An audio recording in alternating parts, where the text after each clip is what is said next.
Ah yes, the magnificent Trolley Sourbright Crawler, also known as Trollicus brightolus. The worm's captivating neon colour makes it an easy, gummy prey.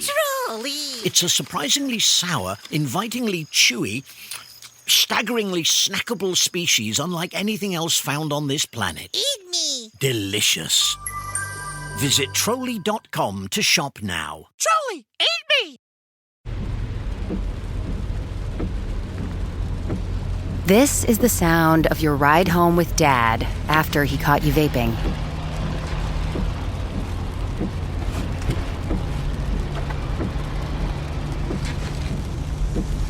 Awkward, isn't it? Most vapes contain seriously addictive levels of nicotine and disappointment. Know the real cost of vapes. Brought to you by the FDA.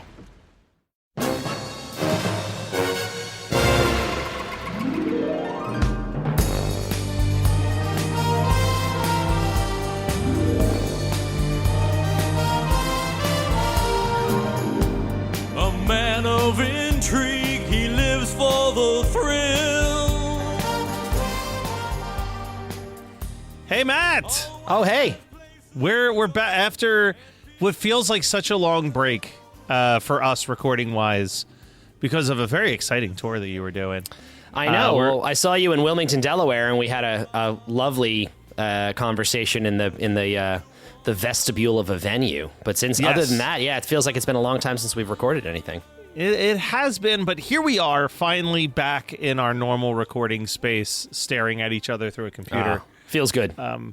And we're going to talk about a song that was mentioned in our mailbag episode.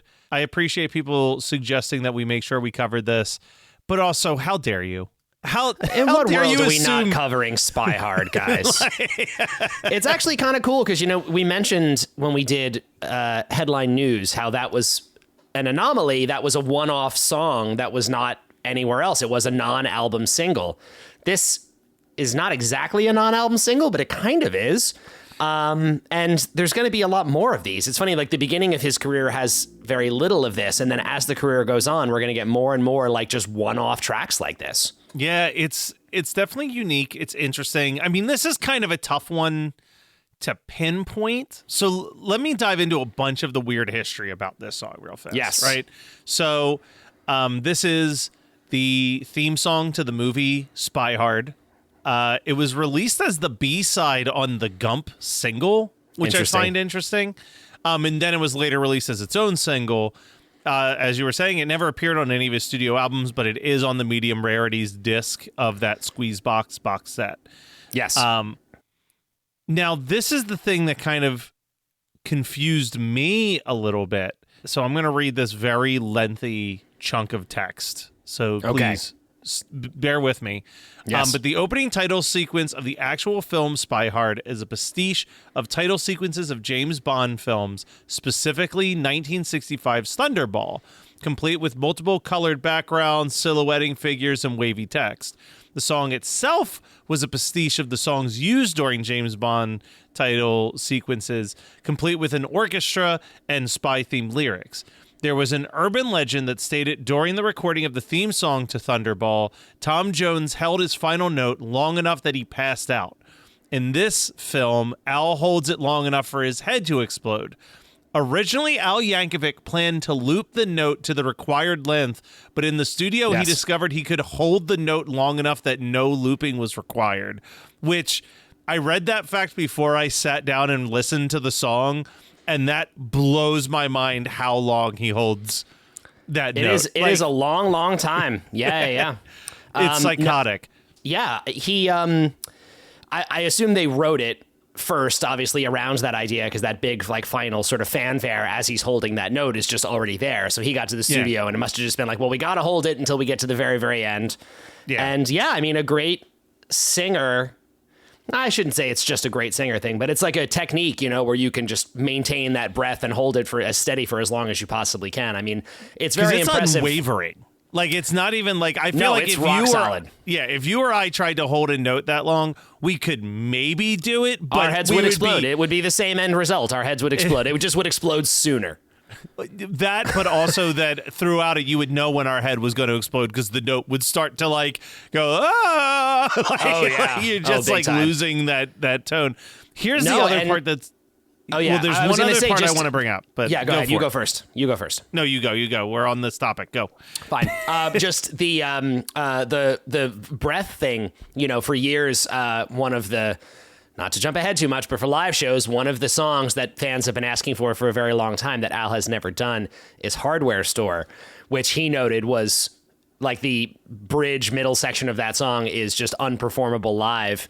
And he kind of danced around. I think that they probably definitely did do that with some studio trickery when they made the recording of that song.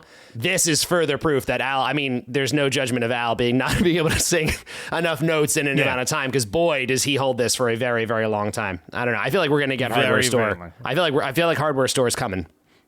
That's what I think. Listen. I said something to my girlfriend who's Or coming Spy with Hard. me to the. Yeah, we should actually note we will be at the Philly show for Al's big tour. Al announced his tour while you were on tour.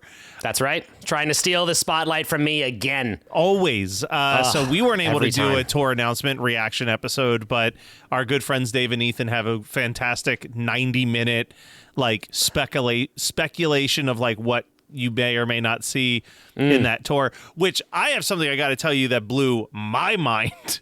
Because they were like, oh, here's a bunch of the songs that have never been performed live. Maybe he'll do it.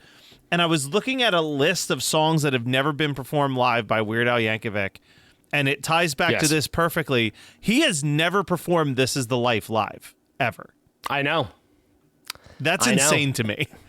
I mean, this is going way, way, way back, but when we did This Is the Life, I remember talking about how unbelievably challenging that song was for me to learn at home.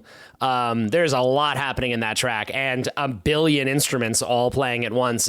And you know, this tour is going to be fascinating with the extra musicians. It does sort of might that lend up. itself to exactly that sort of a song where I can imagine them not wanting to do it without all the crazy old-timey instrumentation and noisemakers and stuff, that because all of that is essential to what makes that song what it is, you know? Yes. Well, what I was going to say, though, with this tour where we're saying we might hear Hardware Store, we might hear This Is the Life, my girlfriend's son has become obsessed with the song Everything You Know Is Wrong. Yes. And the As other he day should. I said, look, there's a rumor going around that there's a really good chance that that we'll get to see him perform that live in Philadelphia for the first time in his entire career. So get your camera ready to get a video for your son for that one. I know, seriously, yeah. I want to talk about this music video a little bit more because there's something else that's really, really, really weird about this video. There's a lot of weird facts about this that we're definitely going to get into. The music video I have on my list, so let's do it. So during the music video, there are 2 points where Yankovic interacts with the title credits Yes. in the song. At one point, he smacks away the movie's title, and then later on, he sees his name as credited as the singer for the opening credits, and he kind of looks at the camera and smirks. Yeah. However, the sequence of the video that was included on Weird Al's music video compilation, Yeah. as well as his YouTube channel, has no title sequence to it. So he's just interacting with nothing. And it says that while he had the permission to include the title sequence, which he directed, he did not have permission to use any printed credits from the film. Correct. Therefore, all the names and titles had to be taken out. But I want to throw a really weird comment here. I think I probably secretly knew that he directed the Spy Hard music video and thus directed the Spy Hard opening credit sequence.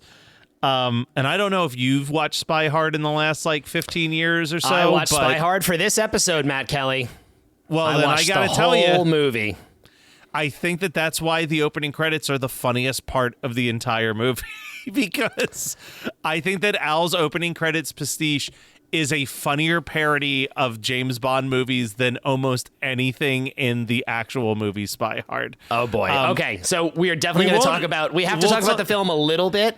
We will, But- but I will say that my problem with Spy Hard, when I saw Spy Hard in theaters.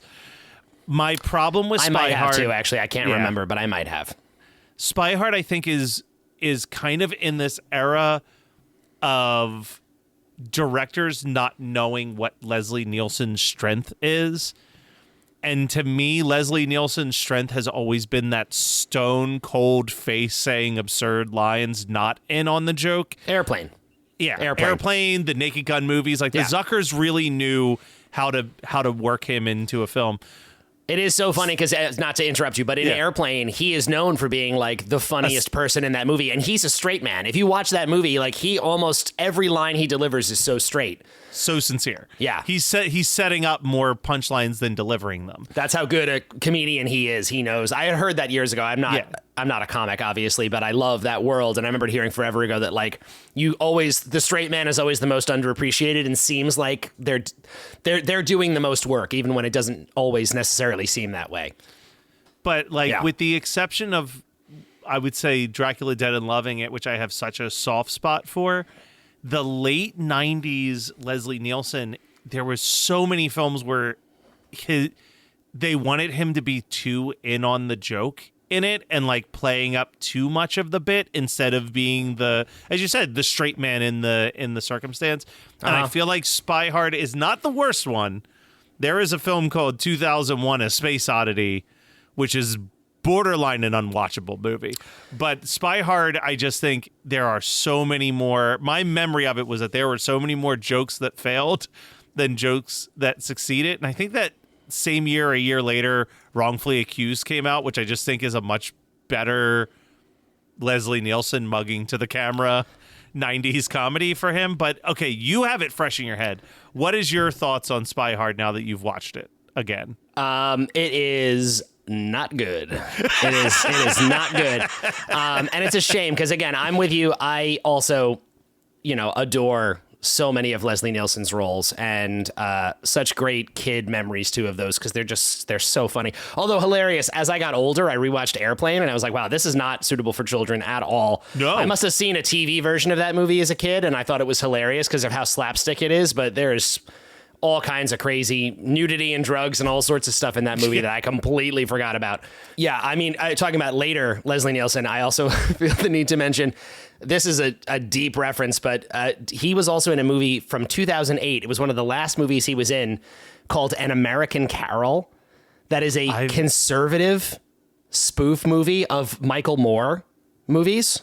Oh, no. That stars Leslie Nielsen, Kelsey Grammer, Kevin Farley, and the last on-screen appearance of Dennis Hopper. Wow.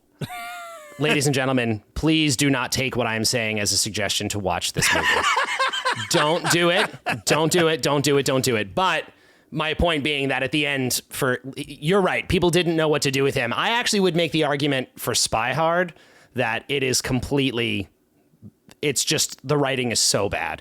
Yeah. I wouldn't have remembered how much that movie leaned into its pastiches of other movies in a way that reminds me of like, so my generation's version of this, and yours, Matt Kelly, was a few years later, they started making Scary Movie and Not Another Teen Movie, and these very like obvious parodies where every like scene for scene in the movie, they're obviously spoofing and referencing other films.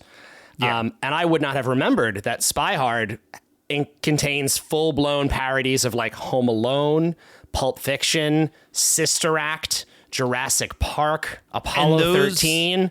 And they're so not clever at all. Yeah. It is like incredibly unfunny, totally unrelated to any sort of, there's no plot to it really at all. That's the problem with it. I think that's where the dice roll comes in, where I'm of the very weird mindset that I was not a fan of the first two Scary movies, but I loved Scary Movie 3 when they brought back like a Zucker to do it and they had Leslie Nielsen playing the president and stuff like that. Because I just feel like Zucker always knows how to do that juggling act a little bit better. But like of those films, I would argue that Not Another Teen Movie is the most successful one because it stays in the lane of we are only attacking this very specific, like there were so many teen flicks to pull from that and they all have such a similar plot line that there is a plot that you can explain for Not Another Teen Movie. You know what I mean? Like you can sit there and be like, oh yeah, it's doing She's All That. And then each character as you meet along the way is like inspired by these other teen movies where what you're talking about with like the epic movie and the disaster movie and Spy Hard, it's just like here's the 1-page synopsis of what this movie's supposed to be, but we're going to go into so many bits that have nothing to do with anything that it's going to crumble under like the slightest bit of scrutiny. Do you know what it really comes down to again is this idea that like, you know, I mean, we're literally a podcast here that is analyzing parody music, right? Yeah. So we see it and we know, like, you can tell the difference. And Al is, even on songs that we don't love from Al, it's pretty rare that we would accuse him of doing anything that seems like not thoughtful. Yeah. He like, you can tell the difference between someone doing something in a smart and clever and interesting way and somebody just not. And in the end of Spy Hard, the ending of Spy Hard, they end this movie so fast. It is like everyone involved was like, how quickly can we get the hell out of here and wrap this short, thing up? Right? It's like a 70-minute movie or something. It's like, I think it's less than 80 minutes. Yeah. And at the end of the movie, the bad guy gets strapped to a rocket. I'm spoiling the end of Spy Hard, you guys, in case you want to fast forward a few seconds. And you've been waiting all this time. They strap the bad guy to a rocket. He just gets launched like he's going to destroy the world, but instead it just blows up in the air. So the rocket goes up a couple feet, then it explodes. His upper torso and lower half gets cut in half. Yeah. And his upper half flies into the air and then for no reason at all just bounces into like a satellite in space. And then you just hear a voice go, Houston, we have a problem. And like, that's the whole joke, is just referencing that from Apollo 13. And then his severed legs fall on the grass and just land there with smoke coming out of the top of them like he was a robot. Yeah. And then it just says the end. There's like, it is, they could not have wanted to stop making this movie faster. So actually, as you're talking about all the problems with Spy Hard, it does help to illustrate what Al does well. Yes. And so there's a couple of different ways that we can look at this, right? So I was thinking about Saturday Night Live for a second, right? There are two ways that Saturday Night Live handles someone doing an impression. And I think that one is more successful than the other long term. Sure. Whereas another one is usually more successful in the immediate, right? And the one is someone doing an impression. Let's say it is a politician or a musician or an actor, and they are basically just verbatim saying things that they've already said. Right. You know what I mean? Like, or a slight tweak or a variation of something that they said. I think of like Tina Fey doing Sarah Palin and saying like, I can see Russia from my house. Like that's not a direct quote from Sarah Palin, but it was like an approximation of something that she said, and they were able to make that work. Right. And in the immediate moment, that is very, very funny. And then over time, you're kind of like, why was that funny again? Like, you're kind of like, it loses its gusto. It's very of the moment, right? It has to be, because you're making a specific reference to something that just happened. It's very topical. But then when you do something like going all the way back to the 80s, where it's Eddie Murphy's James Brown Celebrity Hot Tub, where you're taking a very good impression of a character and just putting them in a completely uniquely new arena and seeing how they play in that arena, that usually has more longevity. And what my point is that the movie Spy Hard is just trying to jump on every popular 90s catchphrase and trend that they could over 77 minutes. Whereas Al is like, well, what would I look like doing a James Bond opening credit sequence that everyone's familiar with? Because I'm going to tell you a little bit. I don't know exactly where my rankings are going to land right now, but I think that This Is the Life is a better movie soundtrack song for me. Like, it's one that I will listen to more. But I think that the Spy Hard music video is a better movie music video than This Is the Life, even though it contains no clips from the movie or anything. It just like the jokes work so well still. And like, I don't know about you, I'm not a James Bond guy.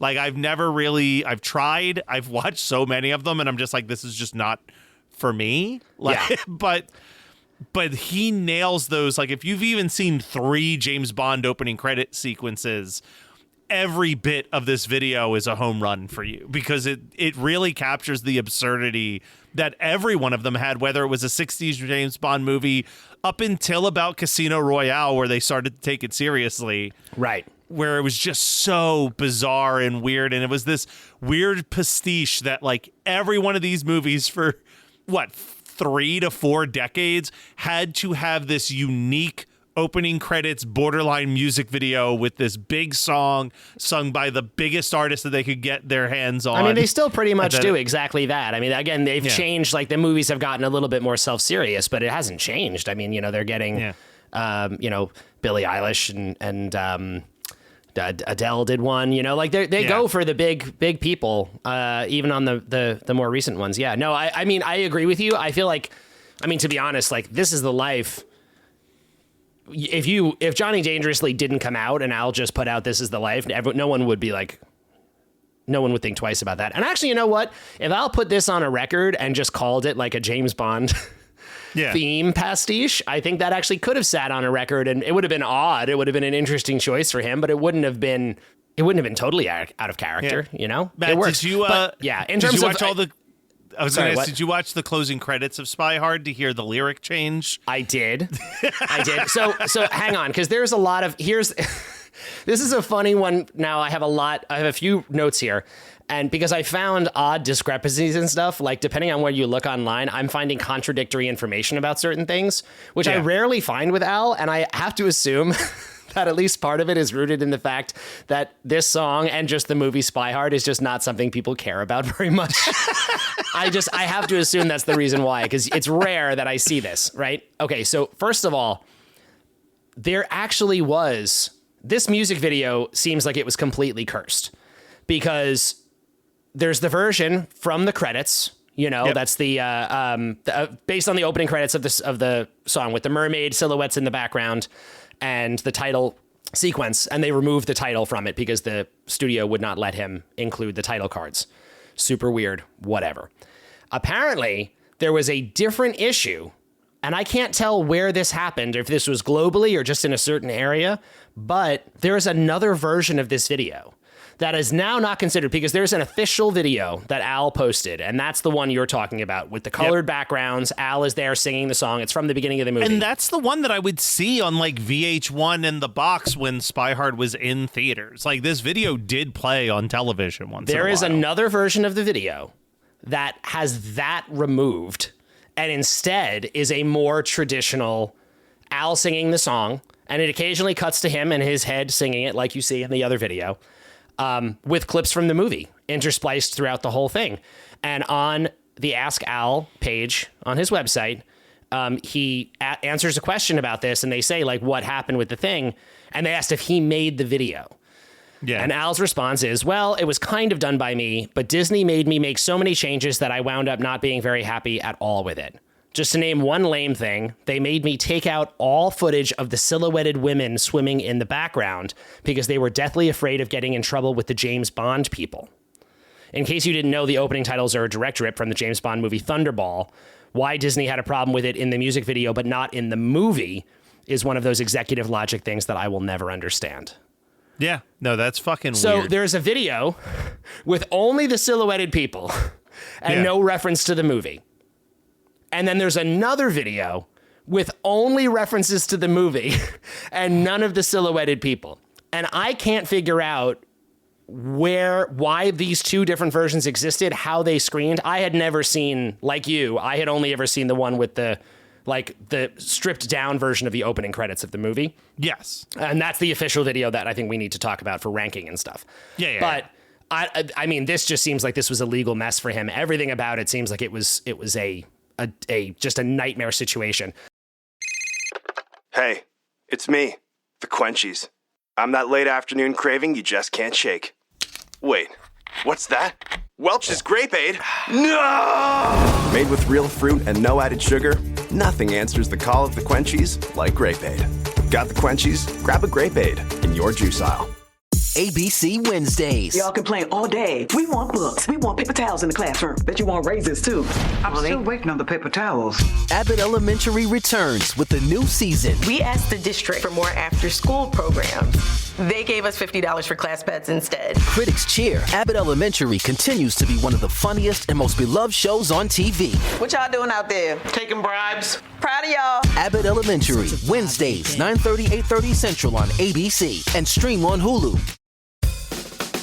Hey, Mark, I was listening to Paramore the other day, and it really made me think about the amygdala and the limbic system. You just made those words up, didn't you? What, Paramore? We're the Nevermind the Music podcast, where one musician and one psychologist talk songwriting and the mind, one song at a time. We'll hear everything from Green Day and Outkast to Stevie Wonder and Dua Lipa. And we mostly try to stay on topic. Except for when we don't want to. Nevermind the Music, wherever you get your podcasts.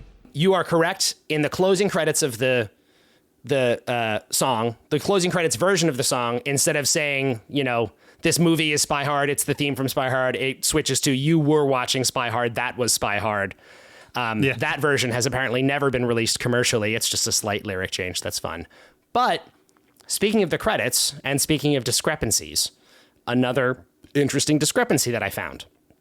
So on Wikipedia, and seemingly the consensus, I guess, for this track, is it notes that this was conducted by Bill Conti, who is a very, very famous conductor and composer and stuff. He did the scores for like the Rocky movies.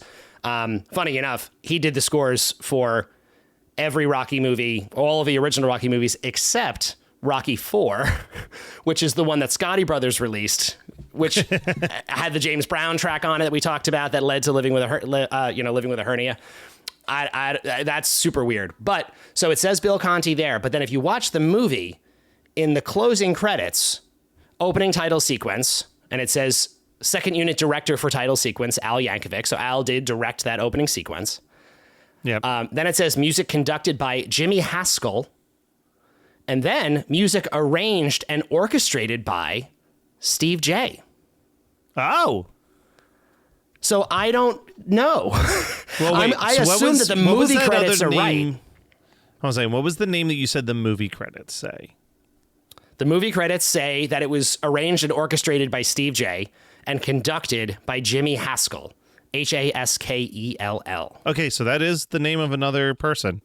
Oh yeah, it definitely is. I wasn't sure if it was like, like maybe Bill Conti was like, I don't want my fucking name associated to this, and that was like his version of an Alan Smithy name. I guess it's possible. It does seem like Bill Conti did. Maybe it's confusing because now I'm seeing, I think Bill Conti did the score to the movie Spy Hard, but maybe he wasn't involved in Al's piece. Maybe the song Spy Hard, Al did on his own with his people, and Bill Conti did the rest of the movie. Perhaps that is the obvious sort of answer here.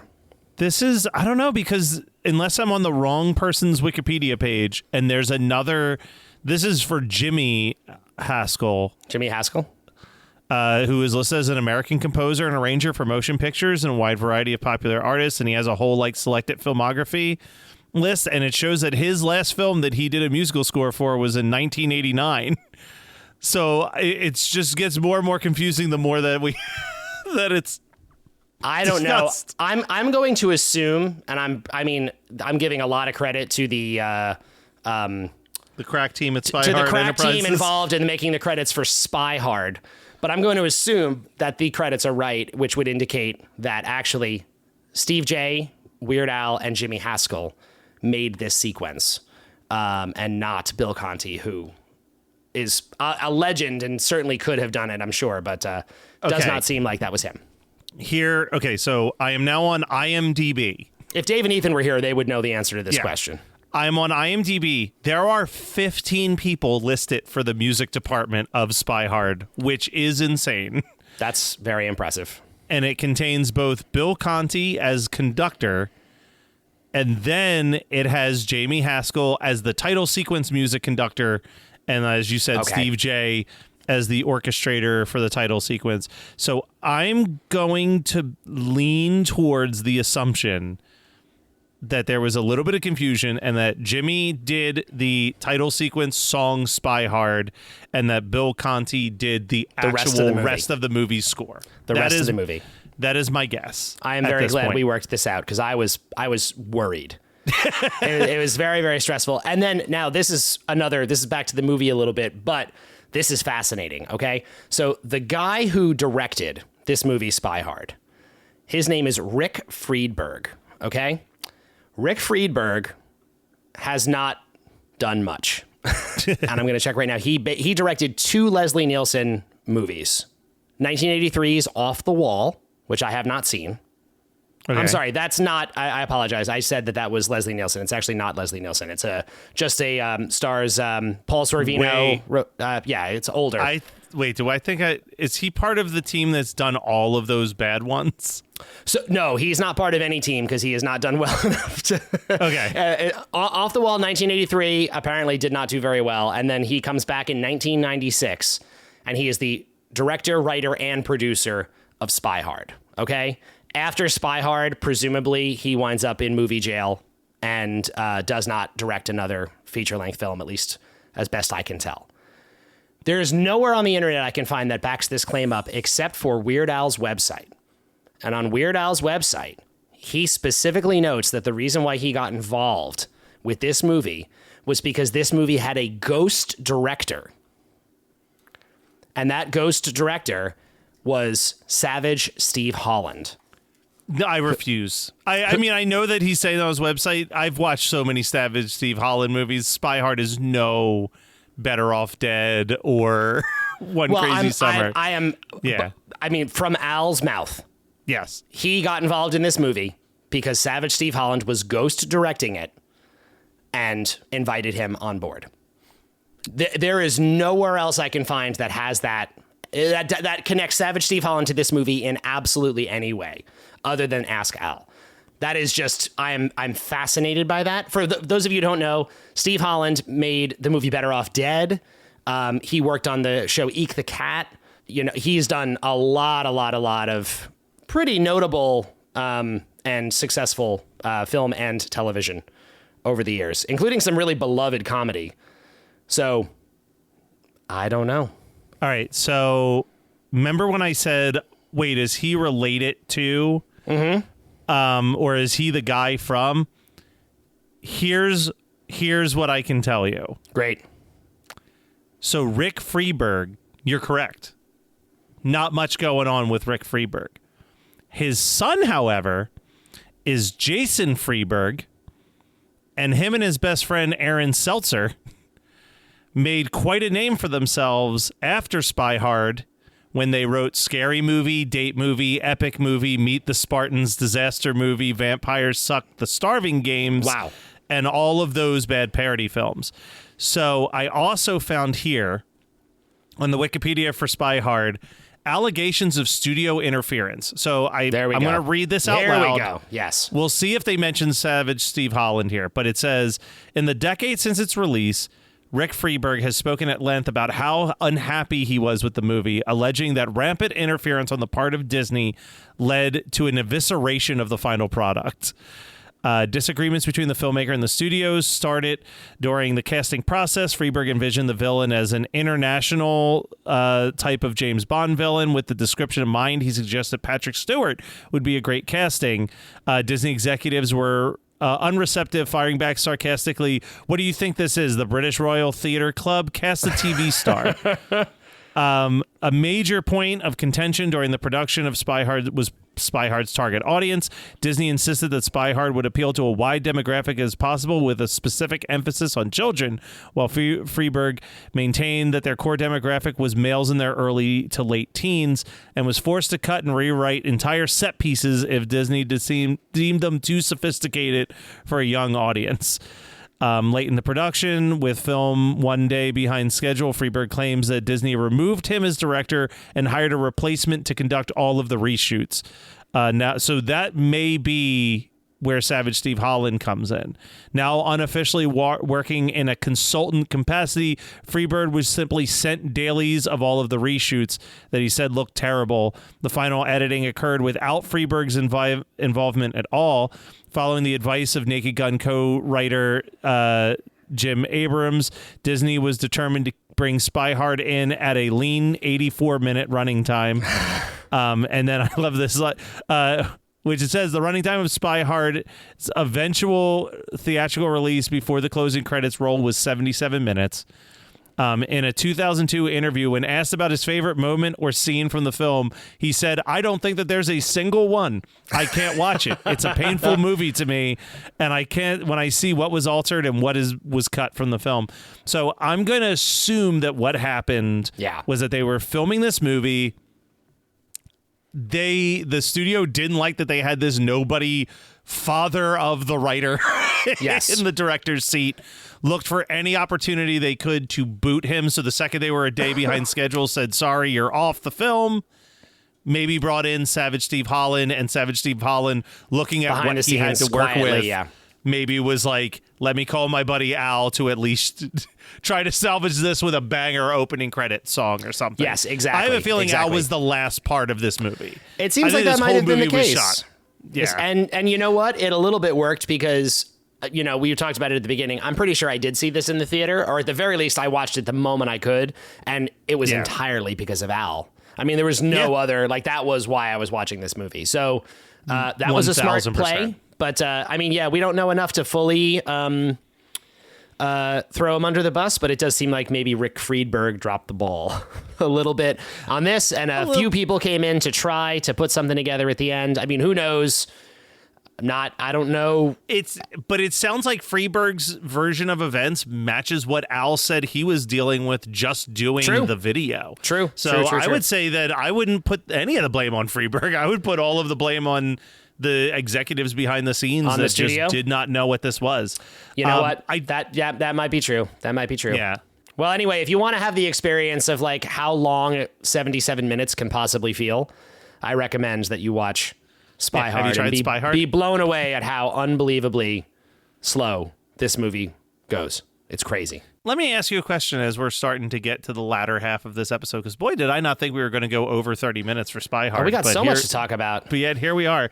Let's talk about the lyrics just a little bit. Sure. We talked about the final verse of the song. Allow me to, by the way, if you're walking in late, allow me to reiterate. The name of the movie is Spy Hard. They called it Spy Hard. You're watching Spy Hard. It's the theme for Spy Hard. One of the lines that I thought was very clever in this was very early on, where he says he's a man of intrigue. He lives for the thrill, always places to go and people to kill.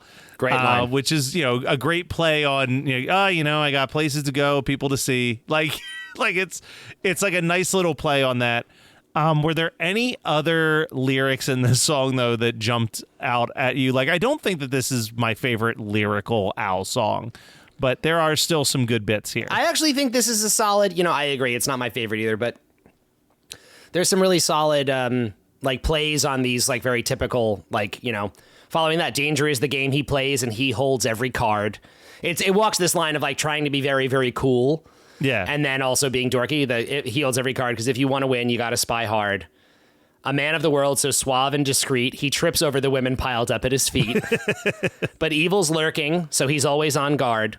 Because if you're going to spy, you better spy hard. And then this is the other funny. The bridge is great. Yeah, he's always there when the chips are beginning to fall. He wouldn't care if they kicked him and grabbed him and shot him and stabbed him and nailed both his ears to the wall. That's a great, great musical moment there. And then the last line that we haven't said, facing death every day is a tough job for any man, but his hours are flexible and he's got a great dental plan. And that really is that is Al. That is the most Al line, honestly, because what is Al skilled at more than just underselling the danger of something by just being like, yeah, but my hours are flexible and I can get and also dental plan. He's, making sure that our main character has probably got clean teeth. Absolutely. Absolutely. I mean, he knows his priorities, which is good. That's what you got to do that. But there are some fantastic bits in this video that we need to talk about. Yes. I think the first one that really gets a laugh out of me is when the trumpet player shows up to play his one.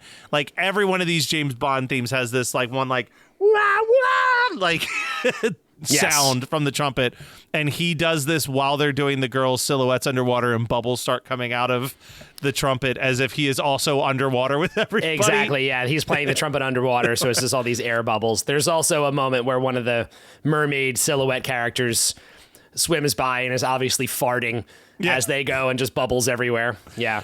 Which actually, that's the other part that made me laugh, because there are, whenever you see these silhouette things, it is like the most model-y model that you can possibly get swimming. Yes. So Al subverts that. We have those girls, but then they get their hair tangled and start fighting.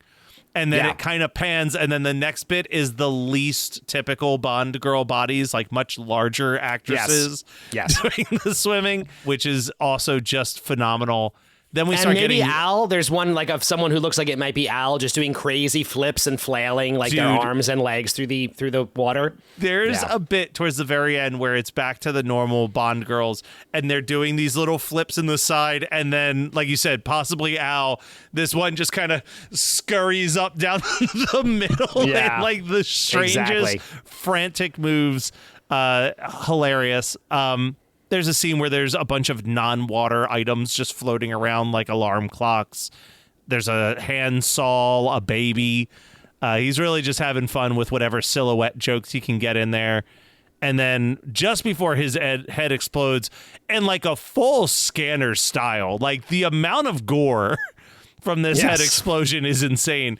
But as he's holding that note, he does check his watch just to see how much longer he has to hold the note, which is just a pitch perfect visual gag. It's great. He also just has a look on his face at one point where like he is oddly surprised that he has to hold it this long. It's good. He's got some good face acting in this one. His look of like surprise and then kind of concern and then checking the watch and then like straining more and more until he finally explodes. Agreed, 100%. I think I've made it clear, but definitely the music video for Spy Hard is really all you need to see. Unfortunately, it is the highlight of the movie. That's really it. You can skip the rest.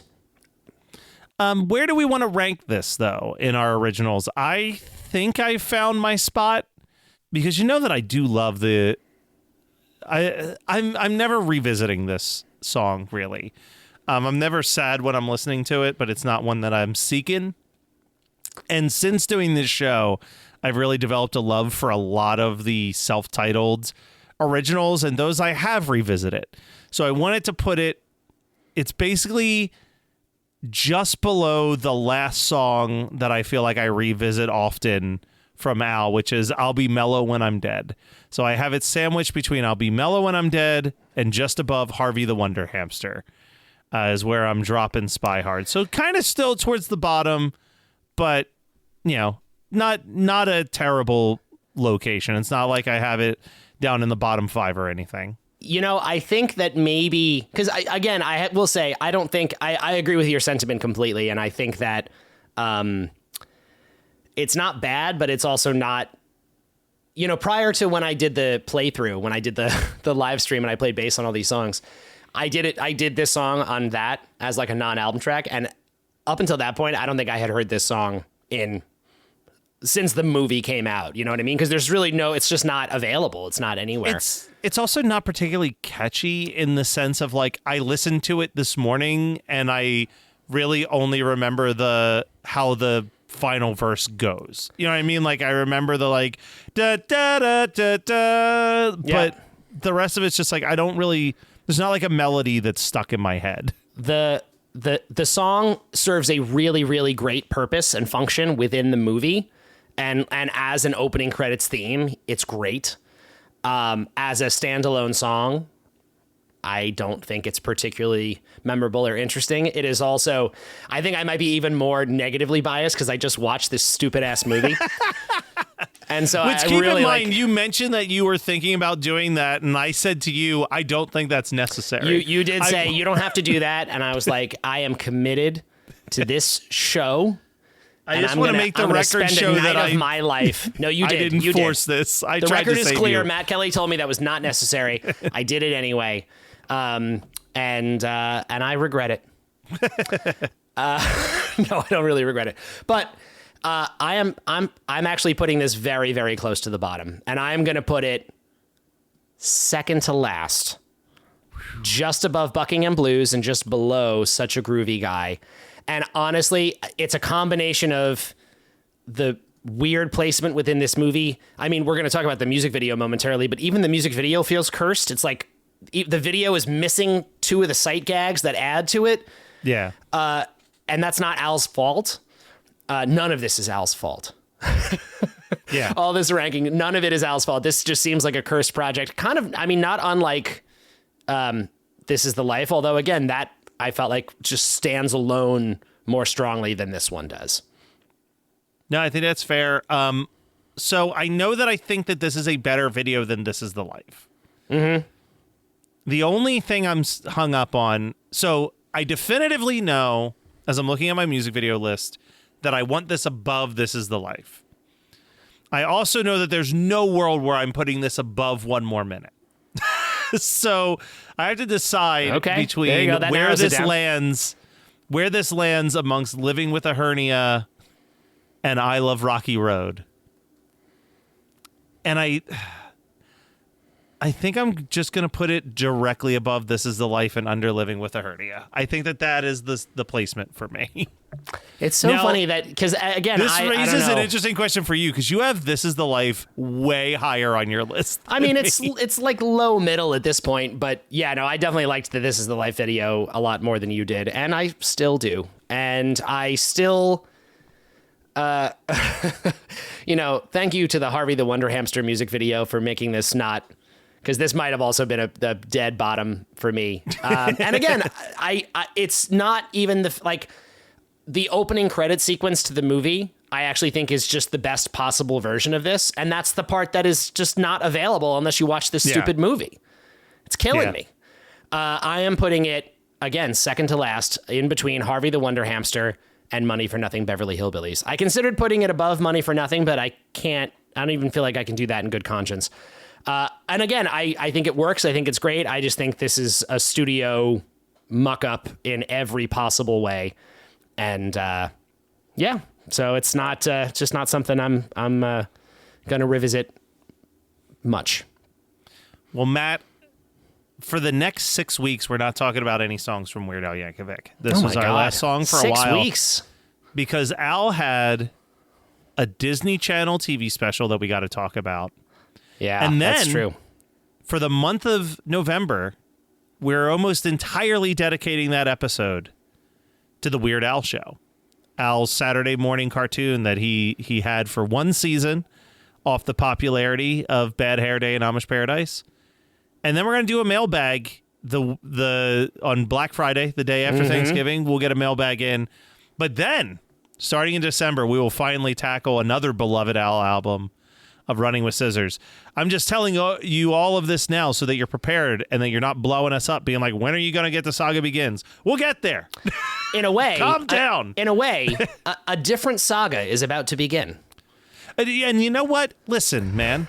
We went from having Al records almost every year to there being these long waits before the next album. We're trying to emulate the experience of waiting for Al's new music. So before the saga begins, a saga begins, and that saga is Weird Al's TV show, The Weird Al Show, which I'm very excited to revisit, actually. But first, I'm also excited to talk about this special that I don't think I've seen. Yeah. All right. Well, stay tuned and go watch it. I'm gonna.